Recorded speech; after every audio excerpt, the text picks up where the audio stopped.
The Walt Disney Company has prompted action from activists, artists, and causes around the world. Due to its status as a powerful and influential company, Disney's business practices, executives and content have been heavily disapproved in the media, as well as by activist groups.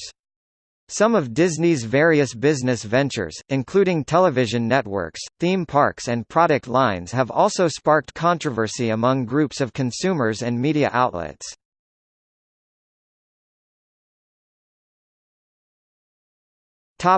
Company officials.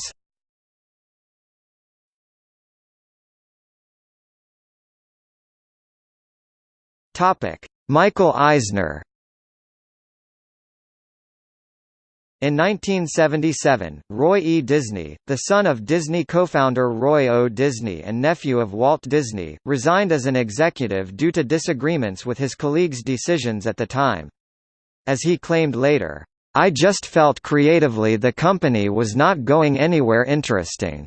It was very stifling." However, he retained a seat on the board of directors.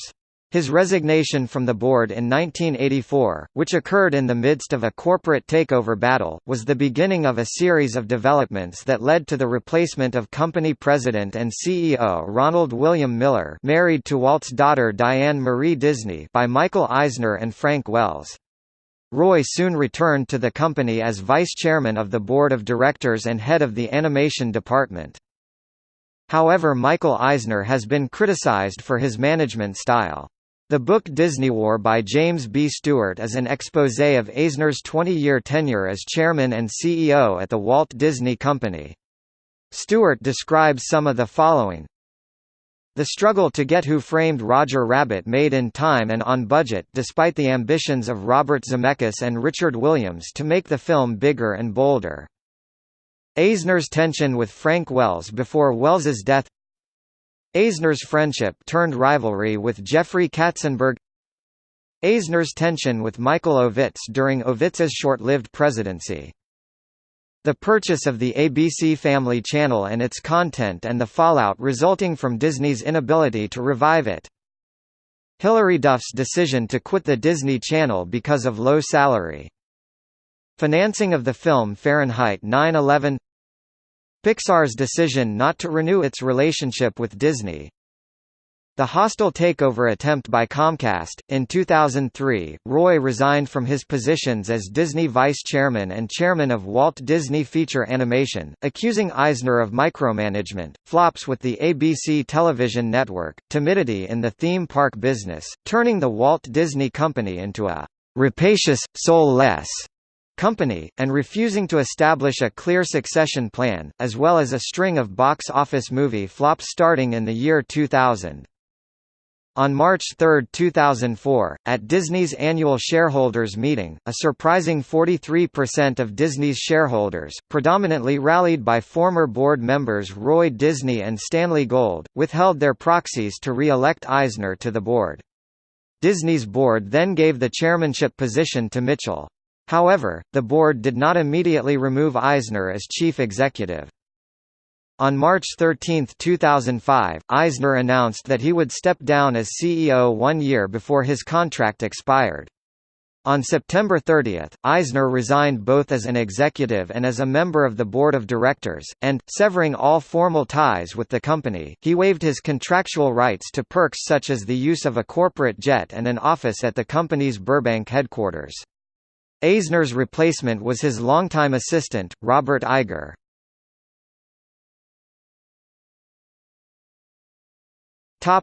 Walt Disney Motion Picture Group.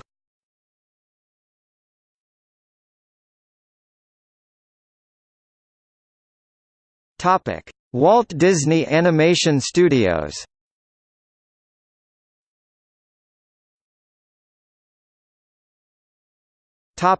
Ethnic and racial stereotyping.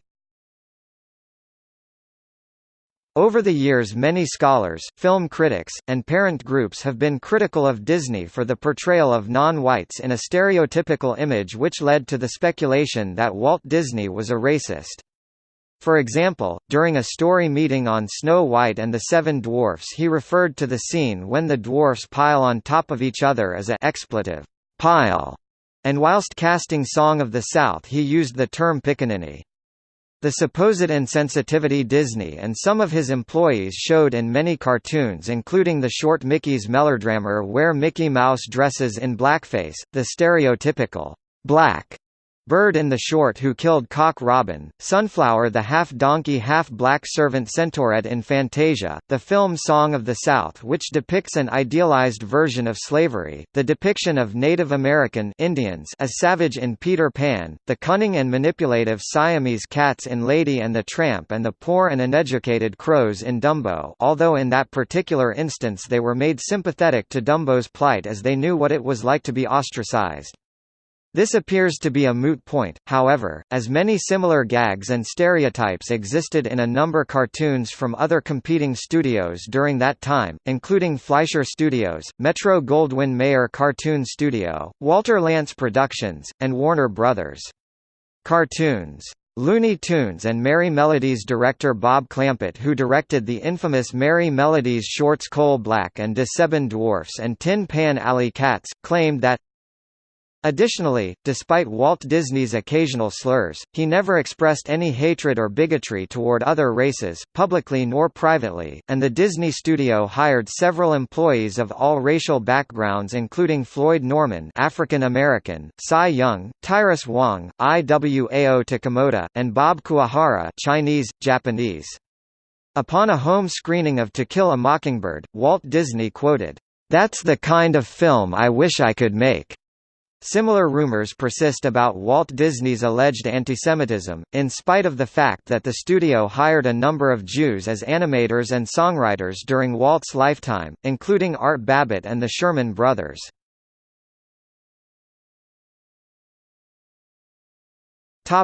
Alleged subliminal messages. In 1995, a pro-life lobby group, American Life League (ALL), alleged that several Disney films, including The Rescuers, Who Framed Roger Rabbit, The Little Mermaid, Aladdin and The Lion King, contained subliminal messages and sexual imagery. Bill Melendez, a former Disney animator, supported their stance when interviewed about the matter on the news show Entertainment Tonight.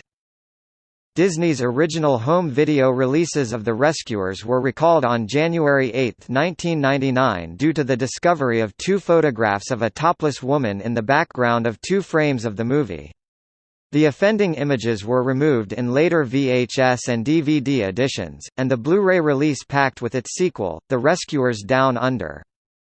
In Who Framed Roger Rabbit with the film's Laserdisc release in 1994, Variety reported that observers uncovered several scenes of subliminal antics from the animators that supposedly featured brief nudity of the Jessica Rabbit character. While undetectable when played at the usual rate of 24 film frames per second, the Laserdisc player allowed the viewer to advance frame by frame to uncover these visuals. Whether or not they were actually intended to depict the nudity of the character remains unknown. Many retailers said that within minutes of the Laserdisc debut, their entire inventory was sold out. The run was fueled by media reports about the controversy, including stories on CNN and various newspapers. A Disney executive responded to Variety that, "People need to get a life than to notice stuff like that. We were never aware of it, it was just a stupid gimmick the animators pulled on us and we didn't notice it. At the same time, people also need to develop a sense of humor with these things." The scene was later reanimated. Another frequently debated scene includes one where Baby Herman extends his middle finger as he passes under a woman's dress and re-emerges with drool on his lip. In The Little Mermaid, King Triton lives in a castle of gold, along with his daughters. The castle is displayed in the artwork for the cover for the Classics VHS cassette when the film was first released on home video in 1990. Close examination of the cover artwork, as well as the poster for the film, shows an oddly shaped structure on the castle, closely resembling a penis. Disney and the cover designer insist it was an accident, resulting from a late-night rush job to finish the cover artwork. The questionable object does not appear on the cover of the second releasing of the movie. There was also a widespread rumor in the early to mid-1990s that a clergyman is seen with an erection during a wedding scene, specifically the scene in which a brainwashed Prince Eric is about to marry Ursula the Sea Witch in disguise. The clergyman is a short man, dressed in bishop's clothing, and a small bulge is slightly noticeable in a few of the frames that are actually later shown to be the stubby-legged man's knees, but the image is small and is very difficult to distinguish. Because of the controversy, this scene was later altered in the film's 2006 Platinum Edition DVD release so that the clergyman is standing on a small platform box and that his knee is no longer visible underneath his robes. The combined incidents led an Arkansas woman to file suit against the Walt Disney Company in 1995, though she dropped the suit 2 months later. In Aladdin, protests were raised regarding the scene when Aladdin is attacked by the Tiger Rajah on the palace balcony. Aladdin quietly says, "Come on, good kitty, take off and go." And the word, kitty, is overlapped by another, unidentifiable sound, most probably Rajah's snarl. Some people reported hearing, "Good teenagers, take off your clothes," which they considered a subliminal reference to sexual promiscuity. Because of the controversy, Disney replaced the phrase with, "Down, kitty."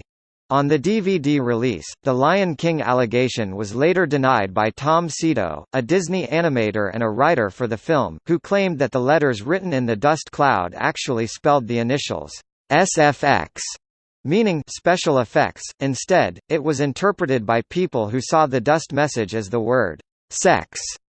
It was intended to be an Easter egg signature from the animation department, and that the controversy that followed was entirely unintentional. Many have claimed that the above may be linked to pagan ideologies. Walt Disney was confirmed to be a Freemason, and many of the stories that Disney's films are based on are said to closely resemble ideology shared by pagans. Themes and issues such as magic and feminism are frequently represented, as are unexplained sightings of strange symbols. In Frozen, many people noticed a square and compass, a well-known Masonic symbol. Sexism. In 1938, the Walt Disney Company sent a rejection letter to Mary Ford, stating that, "Girls are not considered," for creative positions. The letter was rediscovered in 2009 when Ford's grandson uploaded the image on Flickr. The letter received greater attention on January 7, 2014 when, after congratulating Emma Thompson for her Best Actress win at the National Board of Review Awards, Meryl Streep referenced the letter. Referencing Thompson's film, Saving Mr. Banks, Streep responded, "It must have killed Disney to encounter a woman, an equally disdainful and superior creature, a person dismissive of his own considerable gifts and prodigious output and imagination." In response to Streep's statements, many Disney scholars and artists defended Disney, including Disney legend Floyd Norman, who said, "Much has changed, and changed for the better." Other journalists found the speech ironic, noting that Streep just finished filming the then upcoming Disney film, Into the Woods. The Walt Disney Company has also been criticized for the lack of feminist values seen on the older, original Disney princesses. Snow White in particular, is under constant criticism for her lack of feminist ideals. The film Snow White and the Seven Dwarfs 1937 features a main protagonist whom at the time, fit the domestic and docile expectations of women in the pre-World War II era. Snow White is displayed on screen covered in a long dress, embellished with a white collar, puffy sleeves, red cape, and a red bow constraining her hair, a traditional, modest look on femininity by revealing minimal skin. Through her actions portrayed in the movie, she draws on the traditional femininity that was encouraged in 1930s American culture. In the midst of the Great Depression, women were encouraged to return to the home and care for the household, a theme that is widely displayed in Snow White and the Seven Dwarfs 1937. However, with the second resurgence of Disney movies, known as the Disney Renaissance, beginning in 1989 until 1999, Disney transformed the damsel in distress into a strong woman with the desire for adventure. This new approach ushered in a decade of go-getting, proactive heroines, who possessed character traits that coincided with the new era of acceptable sexual roles in a society where women hold the same jobs as men. This is evident in princesses such as Ariel from The Little Mermaid (1989) and Belle from Beauty and the Beast (1991). Topic: Plagiarism. Several of Disney's animated feature films have been accused of plagiarizing existing works. The most notable and controversial example is The Lion King, which critics allege was plagiarized from Osamu Tezuka's Japanese manga Jungle Emperor Leo and its anime adaptation, Kimba the White Lion. As a number of media journalists and fans watched The Lion King after its initial release in 1994, they noticed characters and events in the story resembling those of Kimba. Although the two works follow different screenplays, there are strong artistic similarities, and The Lion King contains numerous sequences that closely match up with Kimba's. Other similarities are thematically deeper and more pronounced, such as that both feature the theme of the circle of life. Alleged similarities in the characters, beginning with the protagonist lion cubs Kimba and Simba, include the evil lions, the one-eyed Claw and Scar, the sage baboons Dan'l Baboon and Rafiki, the animated birds Polly Cracker and Zazu, and the pair of hyena sidekicks. It was a trio in the Disney film.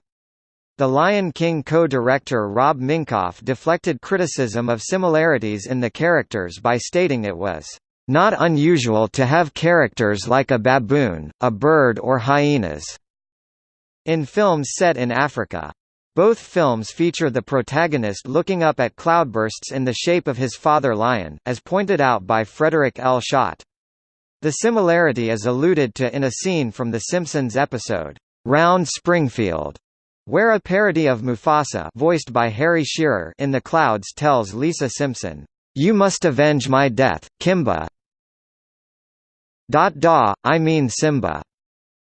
Matthew Broderick has said that when he was hired as the voice of adult Simba in The Lion King, he presumed the project was related to Kimba the White Lion. "I thought he meant Kimba, who was a white lion in a cartoon when I was a little kid," said Broderick. "So I kept telling everybody I was going to play Kimba. I didn't really know anything about it, but I didn't really care." In addition, a memo written by Roy E. Disney in July 1993 refers to Simba as Kimba, causing critics to claim that Disney was aware of the similarities. Upon the release of The Lion King in Japan, multiple Japanese cartoonists including Machiko Seishinaka signed a letter urging the Walt Disney Company acknowledge due credit to Jungle Emperor Leo in the making of The Lion King. As Tim Horniak wrote in the Japan Times, "The Tezuka-Disney connection extends back decades before the movie.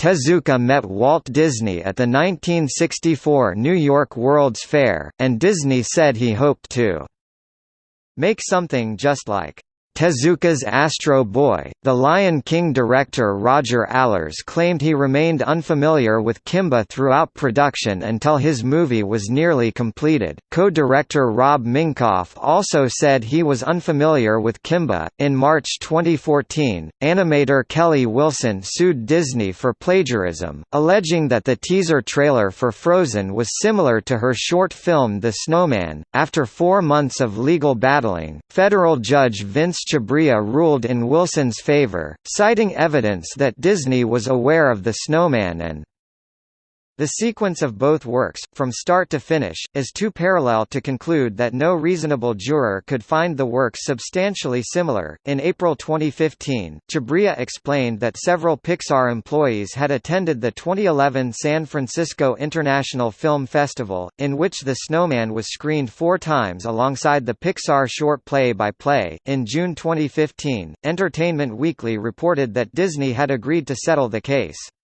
In March 2017, a year after the release of Disney's animated film Zootopia, screenwriter and producer Gary Goldman sued Disney, claiming that he had pitched a similar idea to the studio in 2000 and again in 2009. According to a story in The Hollywood Reporter, Goldman alleged that Disney had stolen the film's title and various artwork from him after he offered the project. A Disney spokesperson dismissed the accusations, declaring that Mr. Goldman's lawsuit is riddled with patently false allegations. It is an unprincipled attempt to lay claim to a successful film he didn't create, and we will vigorously defend against it in court.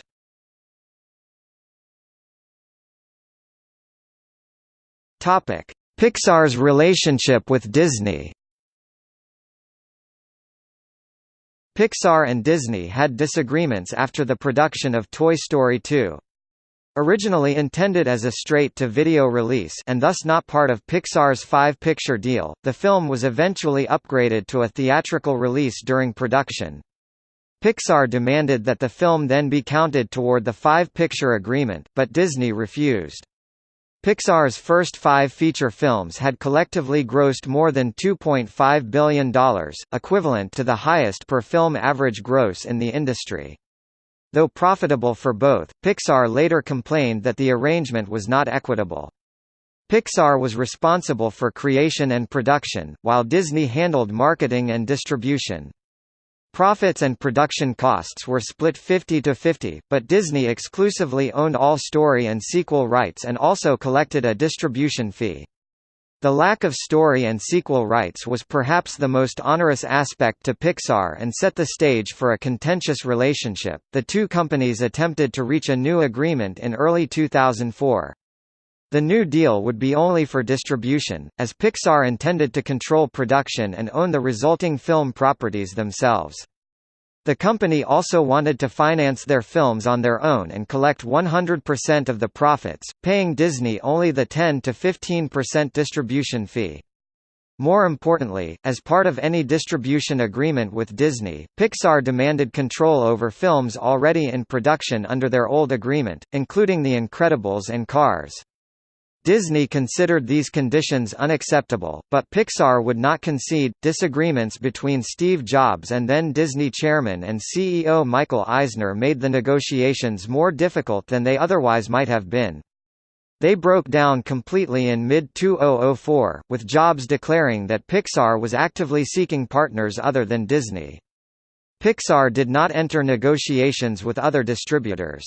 After a lengthy hiatus, negotiations between the two companies resumed following the departure of Eisner from Disney in September 2005.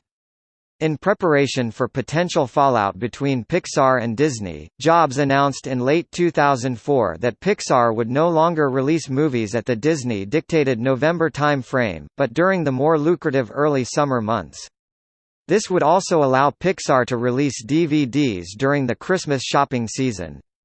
An added benefit of delaying Cars was to extend the time frame remaining on the Pixar-Disney contract to see how things would play out between the two companies. Pending the Disney acquisition of Pixar in 2006, the two companies created a distribution deal for the intended 2007 release of Ratatouille, in case the acquisition fell through, to ensure that this one film would still be released through Disney's distribution channels. In contrast to the earlier Pixar deal, Ratatouille was to remain a Pixar property and Disney would have received only a distribution fee. The completion of Disney's Pixar acquisition, however, nullified this distribution arrangement.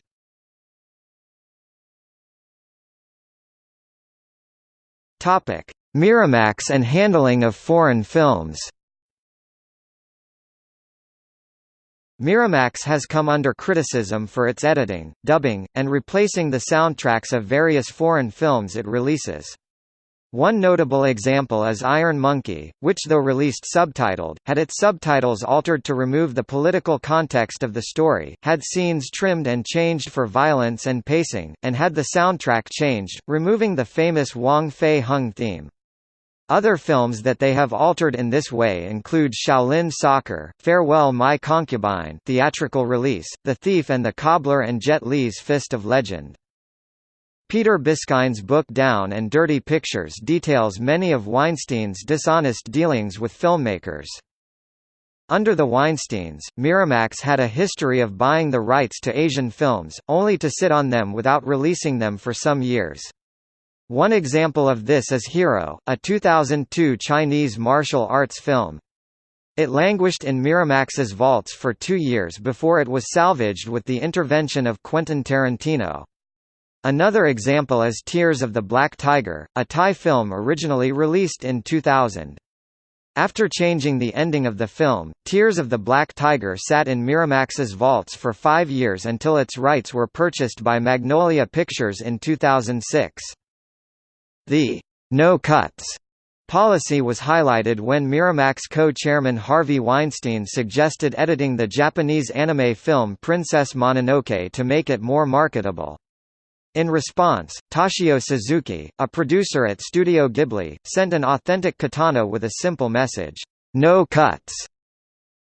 One reason for the delays and non-releases of films was an accounting scheme the Weinsteins used to shift potential money-losing films to future fiscal years and ensure they would receive annual bonuses from Disney, while trying to bar retailers from legally exporting authentic DVDs of the films. As a result of the Weinsteins' actions, a number of Asian producers who sold their distribution rights to the company refused to do so for their subsequent films. Defenders of the company point out that prior to Miramax, most of the films purchased by the company would have had little to no chance of achieving U.S. distribution other than by very small distributors with minimal marketing expertise and funds. They also state that the purpose of the company's aggressive re-editing technique was always to try help the films find a broader American audience than they might otherwise find. "I'm not cutting for fun," Harvey Weinstein said in an interview. "I'm cutting for the shit to work. All my life I served one master, the film. I love movies." Miramax is also accused of ignoring their more artistic, less audience-friendly films, especially when directors refuse to recut them to make them less challenging. Dead Man, which director Jim Jarmusch refused to recut, got a very limited release and critics have accused the Weinsteins of burying the film. Miramax was parodied in the Kevin Smith film Jay and Silent Bob Strike Back 2001, in which the studio attempted to adapt Jay and Silent Bob's comic book characters, Bluntman and Chronic, into a movie, thus resulting in the duo traveling to Hollywood to stop them from making the movie. According to Kevin Smith, this film is a direct response to the controversy surrounding his previous film, Dogma.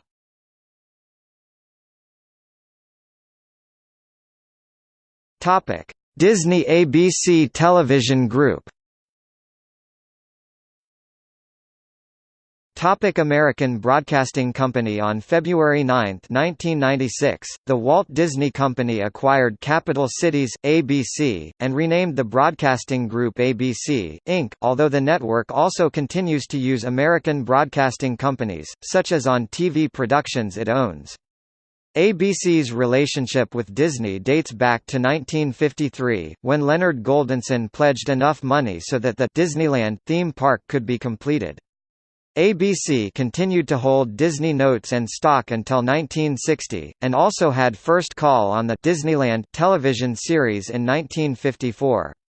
With this new relationship came an attempt at cross-promotion, with attractions based on ABC shows at Disney parks and an annual soap festival at Walt Disney World. The former president of ABC, Inc., Robert Iger, now heads Disney. In 1997, ABC aired a Saturday morning block called One Saturday Morning, which changed to ABC Kids in 2002. It featured a 5-hour lineup of children's shows, mostly cartoons, for children ages 5 to 12, but it was changed to a 4-hour lineup in 2005. Since then, it was aimed for children more in the 10 to 16 range. Despite intense micro-managing on the part of Disney management, the flagship television network was slow to turn around.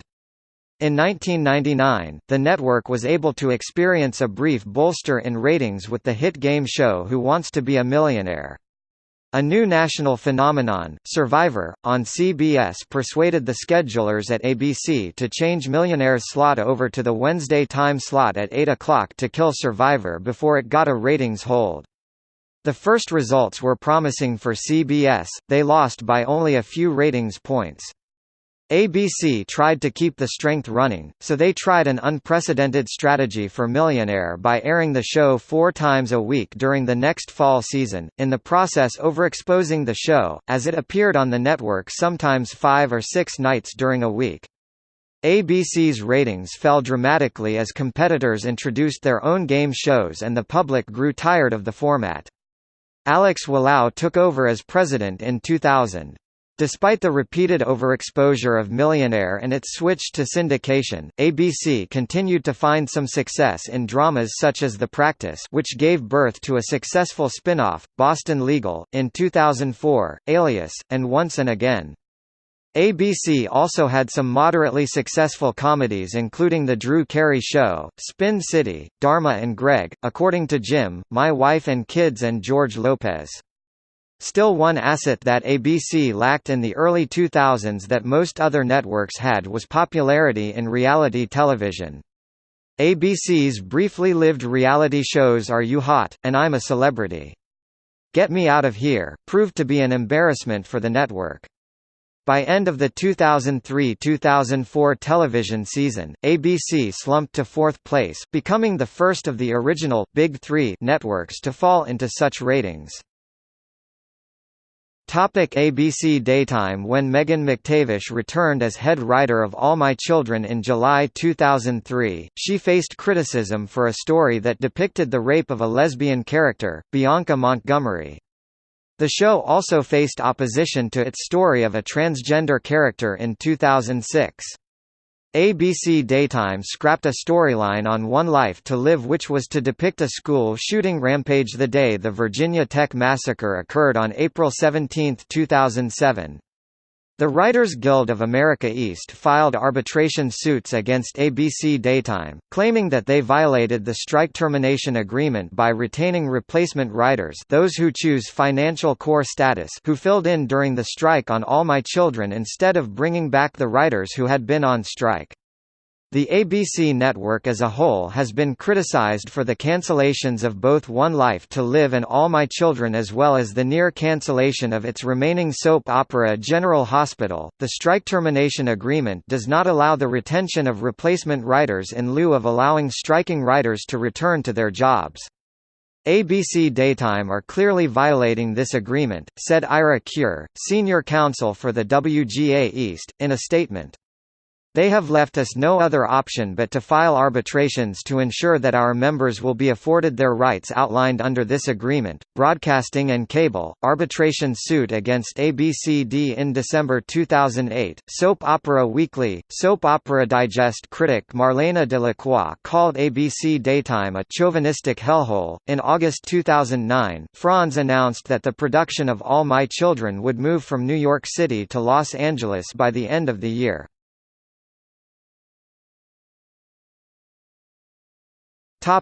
ABC News. On April 30, 2004, Nightline host Ted Koppel read the names of the members of the United States Armed Forces who were killed in Iraq. This prompted controversy from conservatives who believed Koppel was making a political statement and from Sinclair Broadcasting Group, which felt that ABC was undermining the war effort in Iraq. Others, most notably the Washington Post television columnist, thought it was a ratings stunt for sweeps, and indeed Nightline was the highest-rated program during that time period, and had about 30% more viewers than other Nightline programs that week. Sinclair stations did not air the program. Koppel repeated the format on May 28, 2004, reading the names of service members killed in Afghanistan, and on May 30, 2005, reading the names of all service members killed in Afghanistan or Iraq between the last program and the preparation of the program. This time, Sinclair stations aired the program as scheduled. In the wake of the job cuts, a significant controversy erupted online in May 2010 after it was announced the former VP of news coverage, Mimi Gerbst, was leaving the network to become a guidance counselor. A story in the New York Observer reported that Gerbst was a «cherished» mentor inside the news division. Reporters who closely follow TV news observed that a large number of current and former ABC News staffers went online to vigorously respond that Gerbst had helped perpetuate a negative culture with ABC News.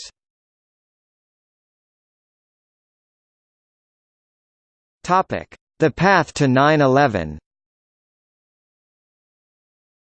ABC aired the controversial two-part miniseries The Path to 9/11 in the U.S. on September 10, 2006, at 8 p.m. Eastern Daylight Saving Time and September 11, 2006, at 8 p.m. Eastern Daylight Saving Time.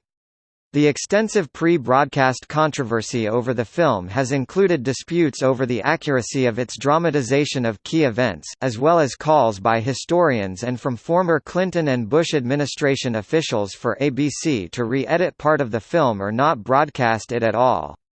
According to the official statement released by ABC on September 7, 2006, the film is a dramatization, not a documentary, drawn from a variety of sources, including the 9/11 Commission report, other published materials, and from personal interviews. The main source of the controversy stems from portions of the film concerned with the Clinton administration in the 1990s. Critics say that certain dramatized scenes tend to suggest that blame for the events that took place on September 11, 2001 lies with Clinton and his cabinet. One example cited is a scene in which then National Security Advisor, Sandy Berger, does not approve of the order to take out a surrounded Osama bin Laden and tells the squad in Afghanistan that they will have to do the job without official authorization and then hangs up the phone. According to Sandy Berger and others, including conservative author and Clinton critic Richard Miniter, this never happened. Screenwriter Cyrus Nowrasteh has now admitted that the abrupt hang-up was not in the script and was improvised. American Airlines reportedly threatened to pull its advertising from ABC after this program aired. The liberal watchdog group Media Matters for America named ABC its third annual Misinformer of the Year award in 2006, not only for the miniseries, but for the alleged conservative pandering of ABC News director Mark Halperin and for biased claims on news programs such as ABC World News and Good Morning America.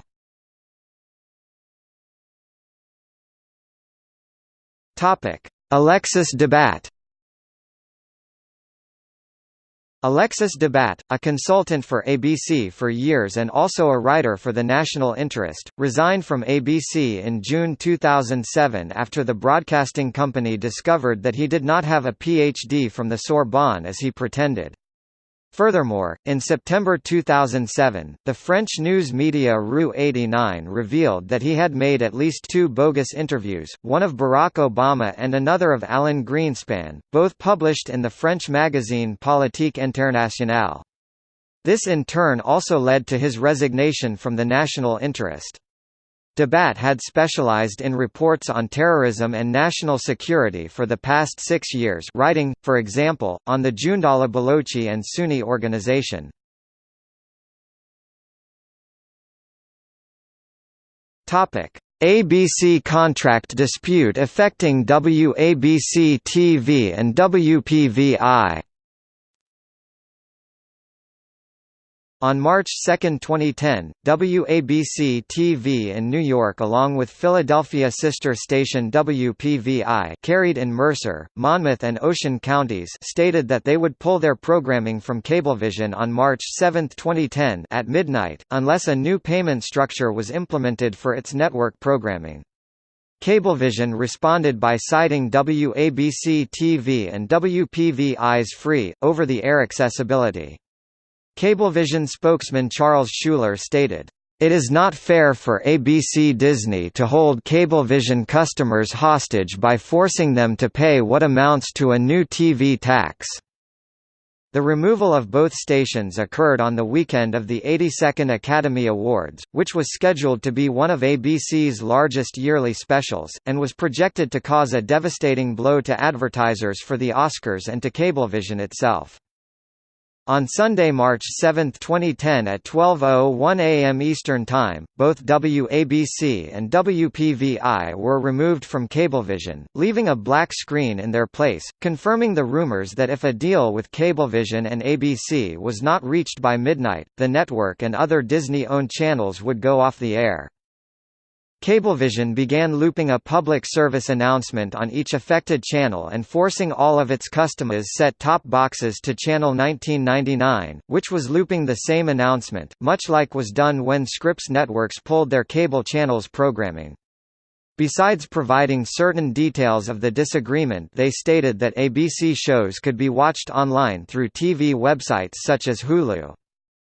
Also that day, Cablevision announced through email that their entire film catalog of on-demand movies would be available without charge until midnight that evening as an apology to their customers. At 8:50 p.m. that day, WABC and WPVI returned to Cablevision's programming, after a notification during the 82nd Academy Awards announced progression in "work to complete our negotiations" and the return of ABC's programming during the negotiations.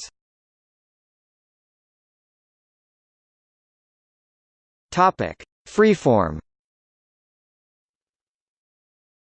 Fox Family Worldwide Inc. was sold to Disney for $2.9 billion on October 24, 2001. The sale to Disney also included TV channel Fox Kids and Saban Entertainment, renamed BVS Entertainment. The entire network was officially renamed ABC Family on November 10, 2001. The sale to Disney was considered one of the largest mistakes or problems occurring during the tenure of Michael Eisner. The failure was primarily due to the acquisition being done by the Strategic Planning Department of Disney, without consulting anyone at ABC. The original plan was to use the channel to essentially show reruns of ABC programming, but this plan was completely impossible since ABC had no syndication rights to the majority of their own programs. During this time, the network did air same-season repeats of Alias, Less Than Perfect, Life with Bonnie, and The Bachelor, almost all of which were Touchstone Television productions. The Bachelor is distributed by Time Warner's Telepictures. But in trying to change the focus of the channel, Disney also cancelled several Fox Family series, like State of Grace, and cut back on the network's TV movies, which were among the few programs Fox Family was doing well with. The ratings tumbled further as the network became dependent on syndicated reruns and no original programs save for original wrap-around segments around Bachelor repeats, and children's programming. The next major plan was to reposition the channel to market it to college students, young women, or to a more hip audience under the name XYZ, a reverse reference to ABC. Disney soon found that the channel could never be renamed as such. The original sale from CBN to Fox Saban contained a now disputed stipulation that the channel contained the word "family" in the name forever, no matter who owns the network. To create XYZ, the Family Channel would have had to cease to exist, terminating all existing cable TV contracts, and XYZ would have to be created as a completely new network. Cable companies would not be obligated to put XYZ in the spot vacated by the Family Channel. ABC scrapped the idea after discovering this clause. The name was revisited at one point in 2003, serving as a program block entitled The XYZ, showing programs and movies aimed at the above groups. The network was also used as a buffer to burn off failed ABC series, such as All-American Girl, which featured former Spice Girl Jerry Halliwell. Since 2006, the critics have gone after programming on ABC Family. Most critics of the network feel it has gone from family-friendly to too risque, and shows like Greek and The Secret Life of the American Teenager are far too racy for family viewers.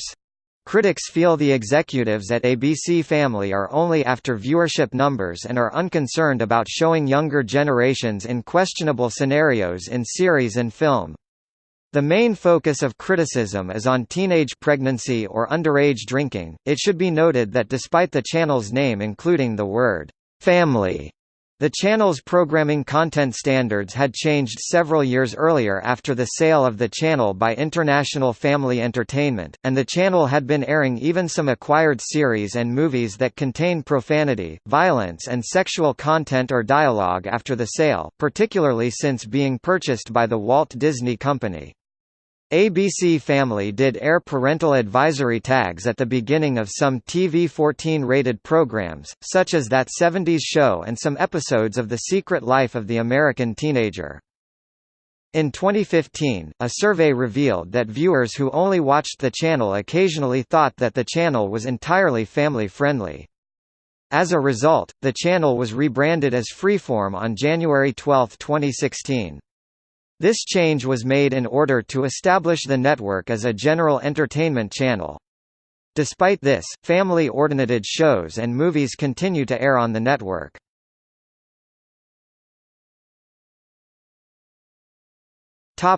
Disney Channel. Disney Channel has come under heavy criticism in recent years. Some critics disapprove of the marketing strategy made by Anne Sweeney, the former president of the Disney ABC television group from 2004 to 2014, 1996 to 2014 as the president of Disney Channel, in which Disney Channel's programming has pulled away from the characters of Mickey Mouse, Donald Duck and Goofy, that the company founded itself upon, and now mostly consists of programming geared mainly towards preteens and teenagers. Longtime fans condemned the company for removing almost all Walt-era and pre-1990s material from the channel in 2002 with the removal of the late-night Walt Disney block devoted to this material, which used to make up the majority of the channel's programming since its inception in 1983. After Sweeney stepped down in 2014, Disney Channel's current president, Gary Marsh, has been directing the network to return to its roots from the 1990s and early 2000s, with programming such as the current iteration of Mickey Mouse shorts.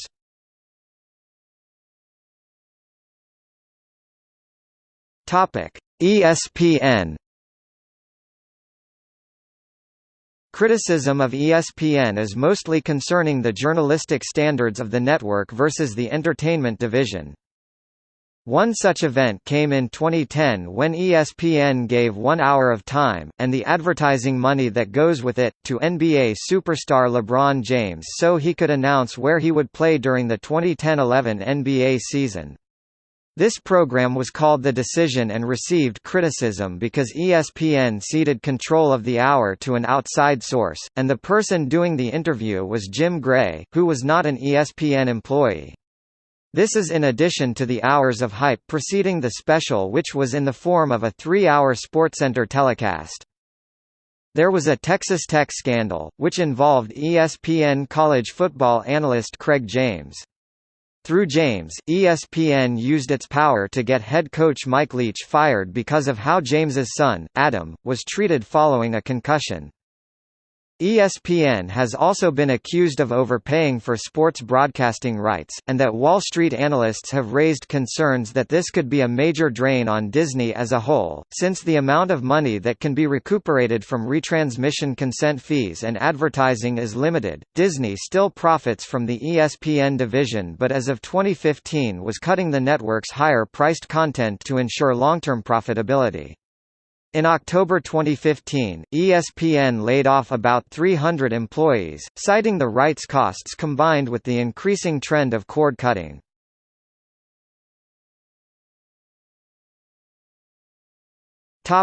Walt Disney Parks and Resorts.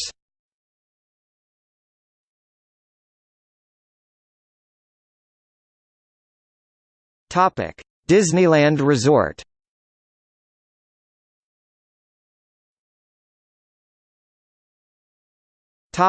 All Lutz Disneyland reports.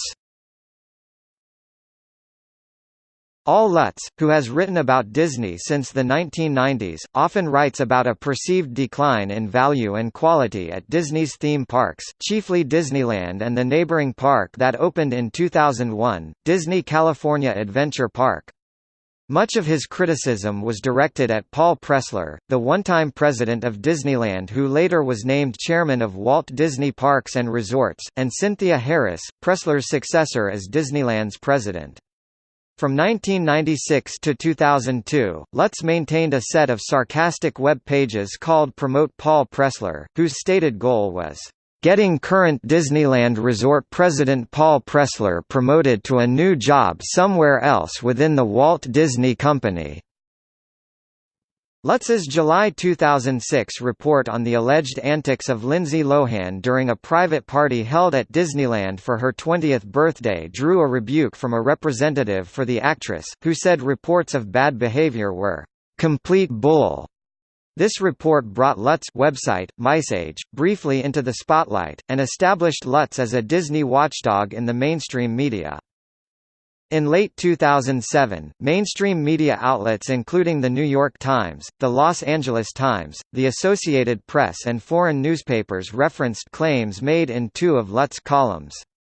One was about a planned refurbishment of the "It's a Small World" attraction at Disneyland would modify the ride's boat and flume trough to accommodate boats capable of carrying heavier park guests, a claim Disney consistently has denied in subsequent media coverage. Disney California Adventure Park. Disney California Adventure, originally named Disney's California Adventure Park until a name change in June 2010, was expected to draw large crowds when opened in 2001. A January 14, 2001 Los Angeles Times article titled "The Most Jam-Packed Theme Park on Earth" stated, "Senior Disney officials acknowledge that there will be days when California Adventure will have to turn patrons away, particularly in the first weeks after the park opens. During spring break and again in the summer, the actual attendance was not close to the size that Disney expected for the park back in 2001. The reasons for this has been speculated as bad word of mouth from early visitors discouraged future visitors, stating the park was lacking in Disney-quality attractions. Hollywood Pictures' backlot had lack of focus on the restaurants, shops and attractions. Lack of rides for young children. The park's Californian theme was criticized as being redundant, seeing as the park itself was located in the same state it represented. Various tourist attractions and landmarks such as the Hollywood sign and the beaches were located less than an hour away from the park. Fans criticized the Paradise Pier area of the park because many of the attractions in this area were generic rides that guests do not expect to find at a Disney park. This was ironic because Walt Disney originally created the neighboring Disneyland to provide a theme park experience unlike boardwalk piers and amusement parks of the era, and instead wanted to create a park where the entire family could enjoy themselves. With an estimated price tag of $600 million, the park was criticized for being built on the cheap, with a small amount of attractions and minimal theming. Many guests complained that a single-day admission ticket to Disney's California Adventure cost the same as a single-day admission ticket to Disneyland Park, yet contained fewer attractions, shows and entertainment. Disney's chief executive officer, Robert Iger, went on record during the company's annual stockholder meeting on March 10, 2006, when someone asked about a potential third park being built in Anaheim. "We're still working to assure the second gate is successful," Iger said, referring to California Adventure. "In the spirit of candor, we have been challenged." On October 17, 2007, the Walt Disney Company announced a multi-year, $1.1 billion expansion plan for Disney's California Adventure Park. Plans for the renovation and expansion were put on display for park visitors inside the Blue Sky Cellar at the Golden Vine Winery. Disney listened to the public, and several of the attractions which drew criticism from the public will be removed in the multi-year, multi-billion-dollar redesign and expansion of Disney's California Adventure. Other rides will be redesigned or replaced with a larger focus on Disney characters and stories. On May 28, 2010, it was announced through the Disney Parks blog that the park would also be receiving a slight name change, to Disney California Adventure, as well as a new logo. The new name took effect on June 11, 2010, appearing on park maps and banners, but it was first used in a commercial promoting Disney's World of Color a few days prior. World of Color premiered on June 11, 2010, as part of Disney's Summer Night-tastic.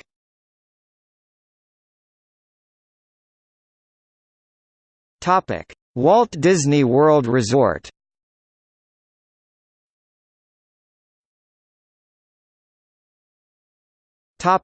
Disney's Animal Kingdom. Even in planning stages, various Florida-based animal rights groups and PETA didn't like the idea of Disney creating a theme park where animals were held in captivity. The groups protested, and PETA tried to convince travel agents not to book trips to the park. A few weeks before the park opened, a number of animals died due to accidents. The United States Department of Agriculture viewed most of the cases and found no violations of animal welfare regulations. On opening day, the Orange County Sheriff's Office sent about 150 deputies in fear that there may be a large protest, but only 24 protesters showed up. The protest lasted 2 hours, and there were no arrests. 1 year after the park opened, the Animal Rights Foundation of Florida complained that a New Year's Eve fireworks show could upset the animals. A USDA inspector came to the park to find no problems with launching low-noise fireworks half a mile away.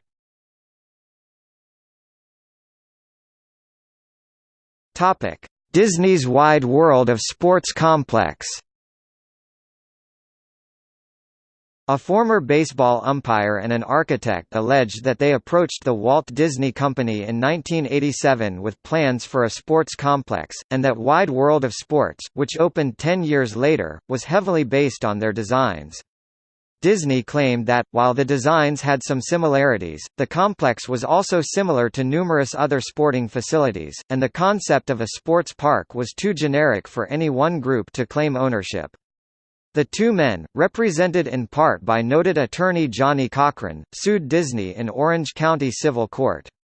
In August 2000, a jury returned a verdict for the plaintiffs with damages in the amount of $240 million, a fraction of the $1.5 billion sought. Disney appealed the judgment, and settled out of court in September 2002 for undisclosed terms.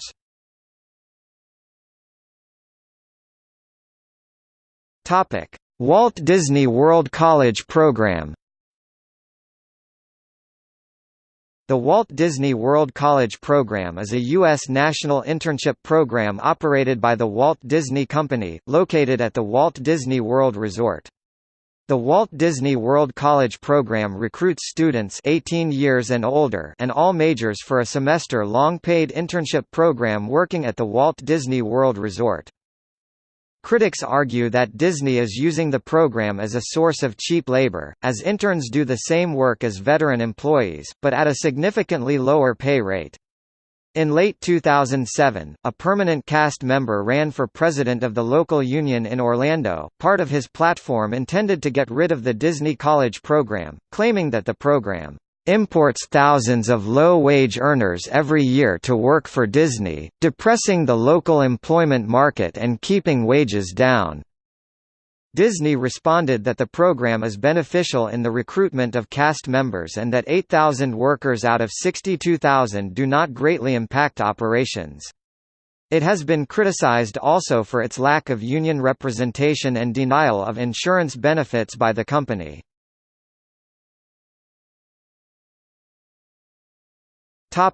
Reedy Creek Improvement District. The Reedy Creek Improvement District is the immediate governing jurisdiction for the land of the Walt Disney World Resort. When initially planning the resort back in the 1960s, Walt Disney felt that it would be easier to carry out his proposals with more flexibility and independence with his own specialized, personalized government. Among his ideas for his Florida project was his experimental prototype community of tomorrow, which was to be a real planned city that would have also been used as a test bed for new innovations for city living. After extensive lobbying, the government of Florida passed legislation establishing this special government district. The district essentially gives the Disney Company the standard powers and autonomy of an incorporated city. After Walt Disney died in 1966, before his vision was realized, the Disney Company board decided that it did not want to be in the business of running a city. Most of Walt's ideas for his planned city were eventually abandoned, and thus the residential areas were never built, causing some to cry foul. Most notably, Richard Foglasong argues in his book, Married to the Mouse, Walt Disney World and Orlando, that Disney has abused its powers by remaining in complete control of the district, and using its autonomy solely for commercial interests inside its self-contained resort instead of maintaining an actual city. And although Disney built an actual community, Celebration, Florida, on their property in the 1990s, it was later de-annexed from the district and the company's control.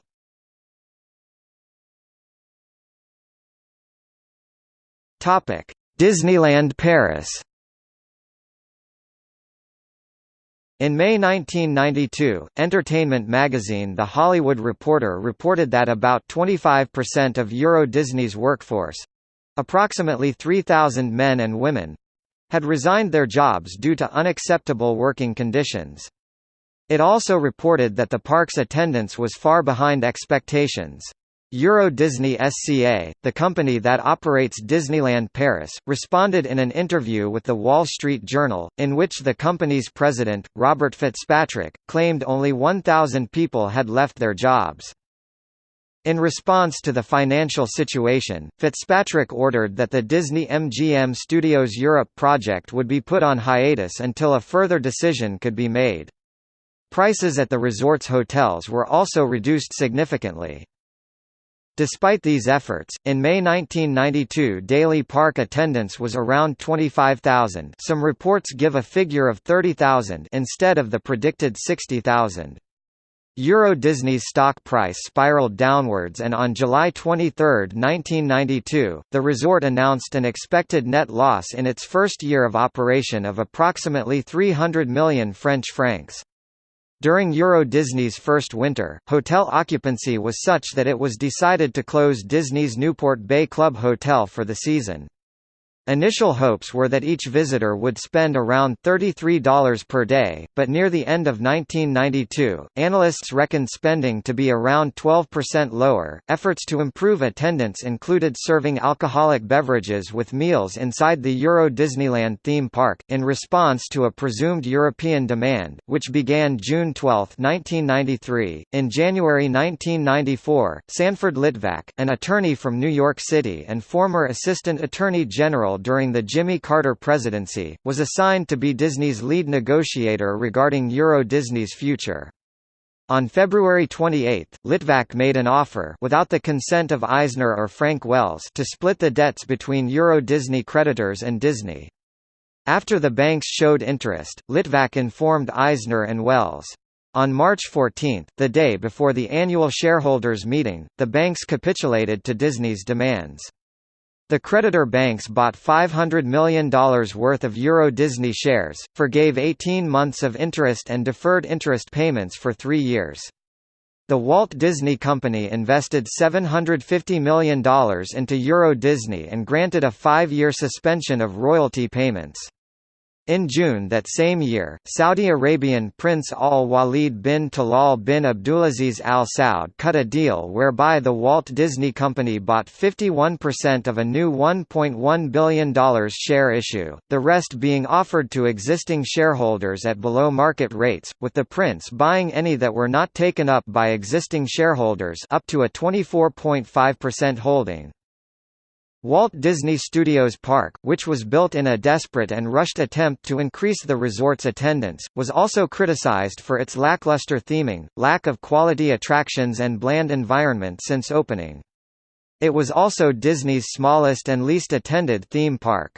Efforts made to improve the park include the addition of several new attractions, a new themed land Toy Story Playland, and re-theming of other areas. One of the new attractions, Crush's Coaster, was also criticized for its long queues, wait times reaching up to 2 hours even on non-crowded days, due to its popularity despite being not capable of handling riders at a fast rate. About 1 hour before the official opening time of the park, guests are able to enter the park to wait in line for the ride, which hasn't been done before in any other Disney ride. Attempts to apply a FastPass queue in the ride have been proved to be more inefficient.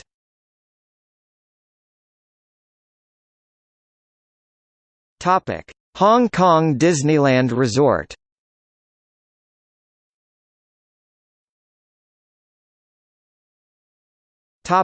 overcrowding problems. Just before the grand opening, the park was criticized for underestimating the daily capacity limit. The problem became apparent on the Charity Preview Day on September 4, 2005, when 30,000 locals visited the park.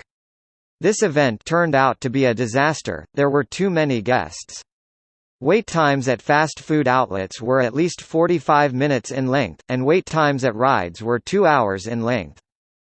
Although the community, and the park's biggest shareholder, the Hong Kong government, put pressure on the park to lower the capacity, the park insisted on keeping the limit and only agreed to relieve the capacity problem by extending opening time by 1 hour or introducing more discounts during weekdays. However, the park said local visitors tend to stay in the park for about 9 hours per visit, implying that the mentioned practices would do little to solve the problem. During Chinese New Year 2006, many visitors arrived at the park in the morning bearing valid tickets, but were refused entry, because the park was already at capacity. Disgruntled visitors attempted to force their way into the park or gain access by climbing over the barrier gates.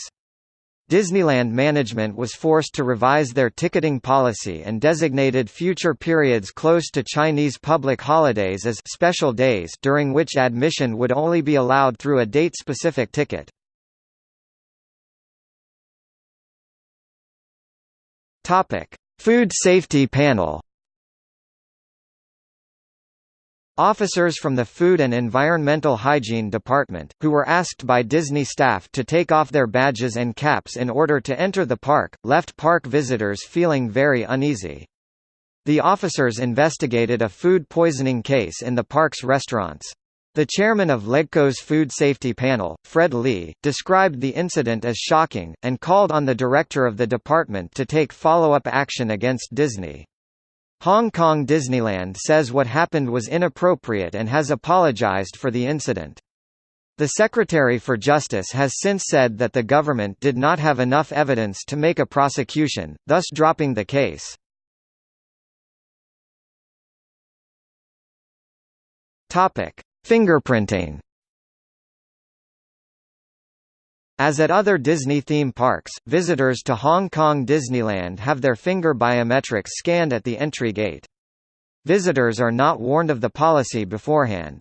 Scanning is done of all visitors older than 10 years of age, and is used to associate ticket media with the person using it. The company claims that, "the 50 sample points from the surface of a guest's finger do not contain sufficient information to recreate a fingerprint image." Nonetheless, forensic specialists note that the data collected are more than adequate to establish a positive identification. Topic: Shark fin soup controversy. Disney originally planned to serve shark fin soup, a traditional Chinese delicacy, at wedding banquets. Animal rights groups protested in June 2005, citing the declining shark population in global waters and the cruel methods sometimes used of cutting the fin and discarding live sharks back into the sea. At first, Disney removed shark fin soup from its menu but said it would still offer the soup if their clients insisted on having it served at their wedding. They said they would distribute leaflets about shark conservation in order to discourage the choice. However, after constant and continuous pressure from both environmental groups and animal welfare groups, shareholders concerned about the company's image, Disney announced on June 24, 2005 that shark fin soup will not be served at all, because, according to their press release, "After careful consideration and a thorough review process, we were not able to identify an environmentally sustainable fishing source, leaving us no alternative except to remove shark fin soup from our wedding banquet menu."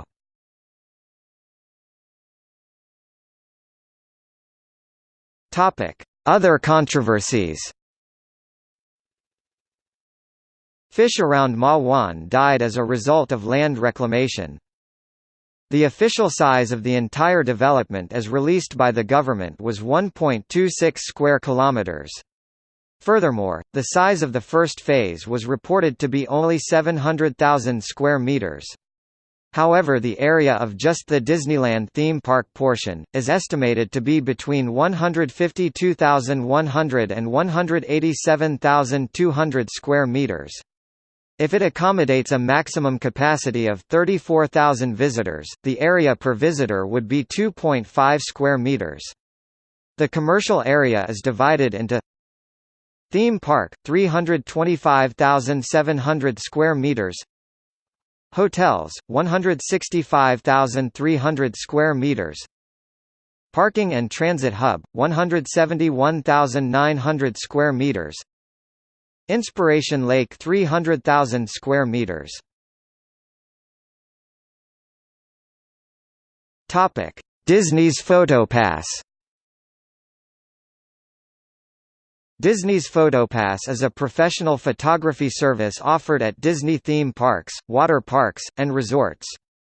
Photographers positioned at locations in the theme parks, dining events at the resorts, and at the Babidi Babidi boutique at Downtown Disney are linked to a free card containing a unique serial number.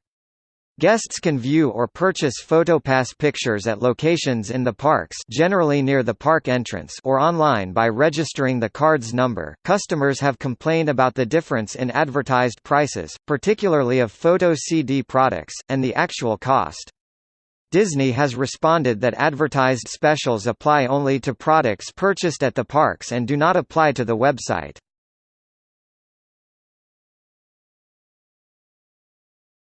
Topic: Disney consumer products.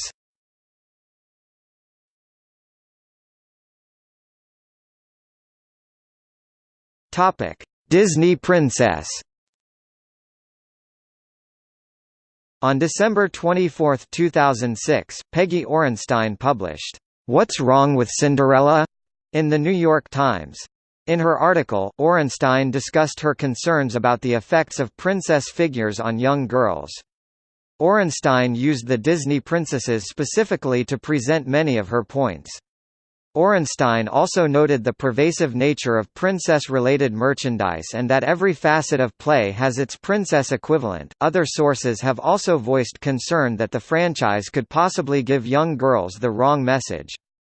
However, other parents who have young daughters say that they would eventually grow out of this phase.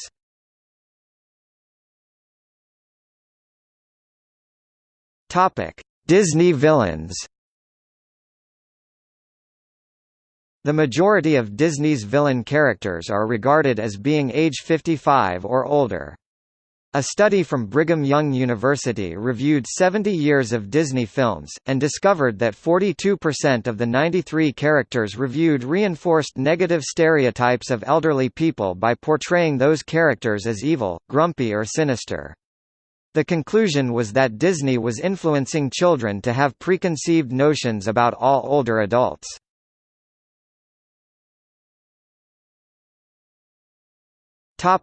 Marvel Comics. Page 16 of Captain America number 602, March 2010, depicted an anti-tax protest march in Idaho in which one participant held a sign reading, "Teabag the libs before they teabag you," with a caption containing the words of an off-screen African-American superhero, the Falcon, telling Captain America, "I don't exactly see a black man from Harlem fitting in with a bunch of angry white folks." The cartoon drew the condemnation of Michael Johns, a board member of the nationwide Tea Party coalition. Marvel Comics editor-in-chief Joe Quesada characterized the sign as inadvertent and as something that we need to apologize for and own up to. Quesada explained that with a printing deadline looming, the comics editor noticed that the protest group signs on the original art were empty, and the editor asked the letterer on the book to just fudge in some quick signs. The letterer in his rush looked on the net and started pulling slogans from actual signs, including a tea bag sign. Following the printing of the issue, Marvel staff caught the mistake and spoke to the letterer, who was mortified at his mistake and was truly sorry as he had no political agenda. Quesada said Marvel removed the sign from the art files so that it no longer appears in future reprints of the title or collections. So, while the crowd protesting has nothing to do with the villains in the story, we in no way meant to say they were associated with the Tea Party movement.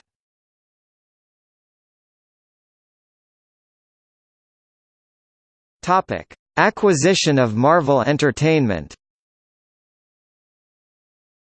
On August 31, 2009, Disney announced that it would acquire Marvel Entertainment for $4 billion. This led to significant backlash from Marvel fans, fearing Marvel would lose its individuality through Disneyfication. Disney has stated that the acquisition will neither affect any of Marvel's products in any way, nor will the nature of any Marvel characters or products be transformed. The acquisition was completed on December 31, 2009. Topic: Transition of ownership regarding Star Wars.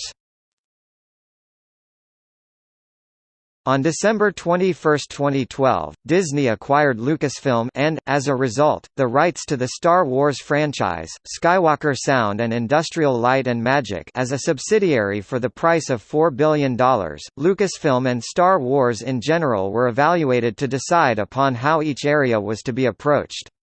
After Dark Horse lost the rights to create a Star Wars comic, Marvel gained the rights as a subsidiary in the area of expertise. The way the movies are being handled is still in flux, with possible spin-offs in talks as well as the planned new trilogy. The decisions regarding the other sectors like games, books and animated media can be interpreted as anti-consumer. With the elimination of the LucasArts developing arm, EA Games is being entrusted to make Star Wars games. Furthermore, book consumers were not given the option of two universes to read from, the first of which is what many of them have been reading about for over 40 years and have grown to love, and the other which is Disney's attempt to unify things under one controllable banner. As a result, this left fans of these books to only read new entries in the unified canon, and if they wish to see the continued growth of the Star Wars universe, the previous universe is now stuck in limbo. The well-regarded animated TV series Star Wars: The Clone Wars was cancelled a few seasons from the end of its run in order to shift the team to the Rebels animated TV series, a series set closer to the universe of the new movies. This was done in the knowledge that many people loved the series and that it was quite profitable. On June 20, 2017, Phil Lord and Chris Miller, the directors of the film Solo, left production of the film 5 weeks before filming ended. Lord and Miller cited creative differences for their reason to part ways with the film. Many compared this to Edgar Wright stepping down as director of Ant-Man due to creative differences with Marvel Studios. 3 months later, Episode 9 director Colin Trevorrow stepped down as director under similar circumstances and was replaced with Star Wars: The Force Awakens director J.J. Abrams. Many fans were critical of this move. A Change.org petition was set up to protest the hiring of Abrams, which received more than 4,000 signatures. Proposed acquisition of 21st Century Fox by Disney. On December 14, 2017, Disney agreed to acquire 21st Century Fox for $52.4 billion in stock.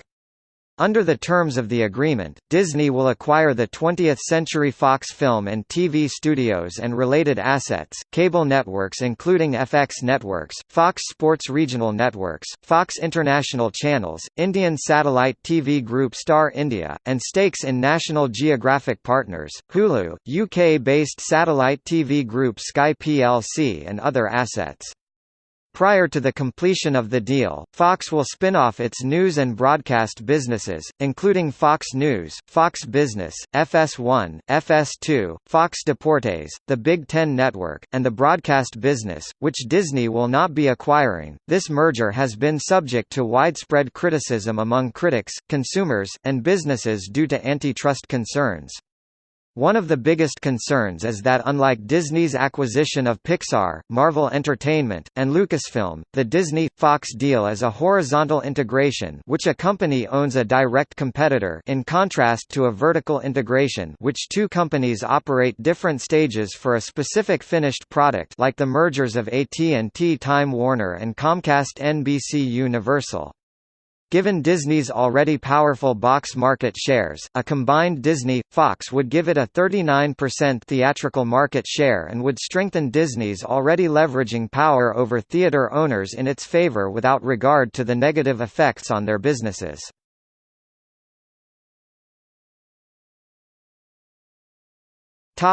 South Park controversy.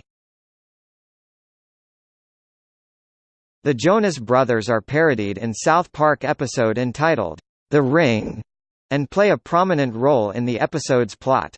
In a television column written before The Ring aired, Lisa de Moraes of The Washington Post suggested creators Trey Parker and Matt Stone were using the Jonas Brothers in the 13th season debut as a means of improving the show's ratings. Comedy Central executives, however, insisted Jonas Brothers fans do not fit into South Park's demographic of males aged from 18 to 49. The Walt Disney Company, the Disney Channel and the Mickey Mouse cartoon character are also prominently featured, and spoofed, in the episode. Even when Mickey Mouse says callous things or physically assaults people, he follows up most statements with the character's trademark high-pitched, ha ha laugh, which in context comes off like a nervous tic. Reviewers and commentators have described The Ring as not just a parody of the Jonas Brothers, but also of the ethos of the Walt Disney Company. The episode portrays Disney as a corporation using the ruse of family-friendly morals to disguise their primary motive, which is profit. Reviewers and articles said this point is further illustrated by the use of Mickey Mouse, a cartoon symbol for the wholesome Disney image, as a foul-mouthed, contemptuous, greedy, all-powerful and violent character. Specifically, the episode targets Disney's marketing tactic of the band members pledging abstinence through purity rings, which the script suggests is used to subliminally sell sex to young girls, while simultaneously appeasing the ethical standards of their parents and taking advantage of their fearful desire to protect their daughters, as Mickey had said. Due to other speculation on the orientation and personal activities of the Jonas Brothers, the episode continued to create a running gag on the effect of the Jonas Brothers on young girls of the tween period, often provoking the image that they too would become like Mickey Mouse, in most unwanted characteristics. The episode further illustrates the greed of corporate culture by portraying Mickey as capitalizing on religion for profit, while secretly mocking it in a particularly cruel tone. "Even the Christians are too fucking stupid to figure out I'm selling sex to their daughters. I've made billions off of Christian ignorance for decades now. And do you know why? Because Christians are retarded. They believe in a talking dead guy."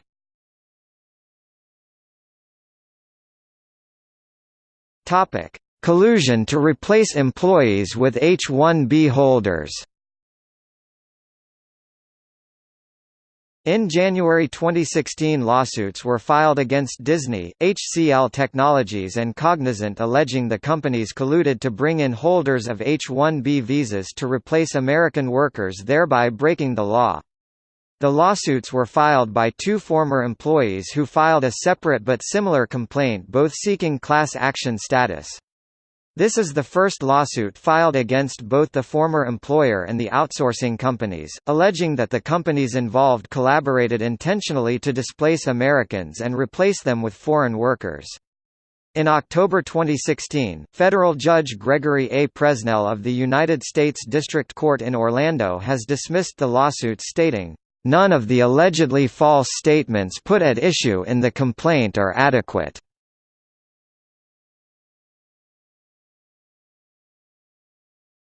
Topic: Copyright extension. Since 1990, the Walt Disney Company has lobbied for copyright extension. The Copyright Term Extension Act delayed the entry into the public domain of the earliest Mickey Mouse movies, leading detractors to the nickname it, "the Mickey Mouse Protection Act." Opponents of the legislation consider it to be corporate welfare and have tried but failed to have it declared unconstitutional, claiming that such an act is not necessary and proper to accomplishing the Constitution's stated purpose of promoting the progress of science and useful arts. They argue that most works bring most of the profits during the first few years and are pushed off the market by the publishers thereafter. Thus there is little economic incentive in extending the terms of copyrights except for the few owners of franchises that are wildly successful, such as Disney.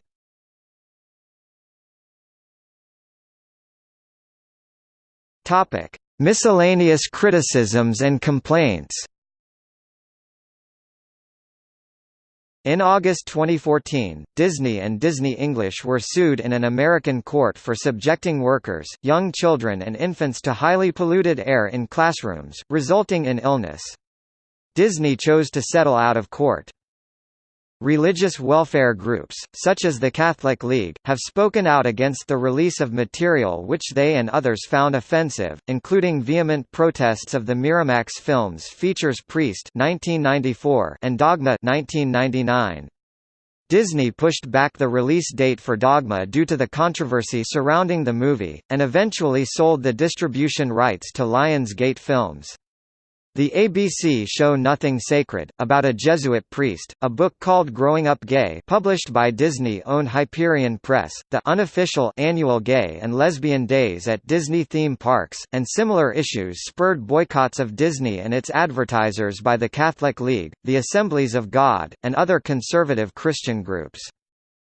The Southern Baptist Convention (SBC) and the American Family Association voted to boycott Disney over opposition to the Disney offering domestic partnership benefits to gay employees and over opposition to the ABC show Ellen, in which the host, Ellen DeGeneres, came out as a lesbian. Both boycotts were withdrawn in 2005. The company has been accused of human rights violations regarding the working conditions in factories that produce their merchandise. It has been criticized also by animal welfare groups, for their care of and procedures for wild animals at Disney's Animal Kingdom theme park, and for using purebred dogs in movies such as 101 Dalmatians. Animal rights groups claim movies with purebreds create an artificial demand for purebreds from people who may not be prepared or temperamentally suited for the animals, many of whom end up abandoned or surrendered to animal shelters or rescue groups. An environmental management plan for a zone of Great Guana Cay, in the Abaco Islands, criticized Disney for poor management of a 90-acre (36.4 hectares) tract of the island. Disney partially developed but then abandoned the place, which was to have been a cruise ship resort called Treasure Island. The report, by the University of Miami and the College of the Bahamas, blames Disney for leaving hazardous materials, electrical transformers, and fuel tanks, and also for introducing invasive alien plants and insects that threaten the natural flora and fauna of the island. Disney Publishing Worldwide supported the widely criticized Stop Online Piracy Act (SOPA).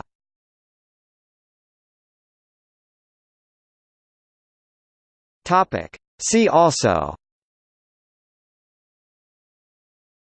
Criticism of ESPN, Incidents at Disney Parks, Viacom criticisms and controversies, Criticism of Dish Network, Legal issues and controversies surrounding Netflix, Fox News controversies.